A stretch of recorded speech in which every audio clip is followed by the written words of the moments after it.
हजरत अबू हरीरा और हजरत अबू सईद रजी अल्लाह अन्हुमा ने कहा, रसूल अल्लाह सल्लल्लाहु अलैहि वसल्लम ने एक दिन हमें खुतबा इरशाद फरमाते हुए 3 दफा फरमाया, कसम इस जात की जिसके हाथ में मेरी जान है। फिर आपने सर झुका लिया।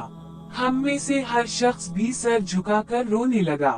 हम नहीं जानते थे कि आपने किस चीज पर कसम खाई है। फिर आपने सर मुबारक उठाया तो चेहरे में खुशी के आसार थे और आपकी खुशी हमारे लिए सुर्ख ऊंटों से भी ज्यादा महबूब थी। फिर आपने फरमाया, जो शख्स 5 फर्ज नमाजें पढ़े और रमजान के रोजे रखे, ज़कात अदा करे और 7 कबीरा गुनाहों से परहेज करे, इसके लिए जन्नत के सब दरवाजे खोल दिए जाएंगे और उसे कहा जाएगा, सलामती के साथ जन्नत में दाखिल हो जा।